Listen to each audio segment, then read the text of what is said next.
सोलापूरमध्ये रेल्वेवर पुन्हा दगडफेक झाली आहे। वंदे भारत एक्सप्रेसवर दगडफेक झाल्याची घटना ताजी असतानाच आता मुंबई चेन्नई एक्सप्रेसवर सुद्धा दगडफेक झालेली आहे। दिव्यांगांच्या डब्यावर ही दगडफेक करण्यात आलेली आहे आणि यामध्ये एका प्रवाशाला किरकोळ जखम झालेली आहे। 10 दिवसांमध्ये रेल्वेवर दुसऱ्यांदा दगडफेक झालेल्यामुळे आरपीएफ आणि लोहमार्ग पोलिसांच्या गस्तीवर प्रश्नचिन्ह निर्माण झाले। या संदर्भात अधिक माहिती घेणार आहोत आमचे प्रतिनिधी अभिषेक आदेप्पा यांच्याकडून। अभिषेक, काय नेमकं घडलेलं आहे?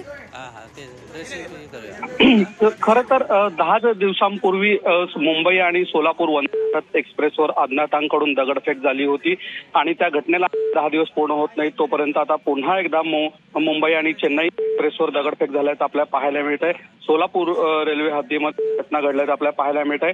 पारेवाडी ते वाशिंबी दरम्यान ही दगडफेक झाली। त्या दगडफेकीमध्ये एक इसम हा जखमी आहे, मात्र सुदैवानं आणखी मोठी कोणती जीवितहानी याच्यामध्ये झालेली आहे। पण आपण पाहायला गेलं तर दिवसेंदिवस अशा घटनांमध्ये वाढ होताना आपल्याला पाहायला मिळते।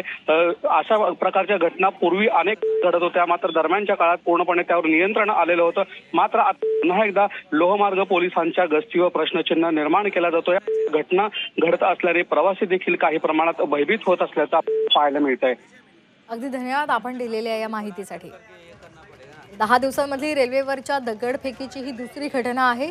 आधी वंदे भारत एक्सप्रेसवर दगडफेक झालेली होती आणि आता या एक्सप्रेसवर दगडफेक झालेली आहे आणि त्यामुळे पोलिसांच्या गस्तीवर आता प्रश्नचिन्ह उपस्थित केले। हमको भी थोड़ा अटेंड करके ये करना पड़ेगा ना।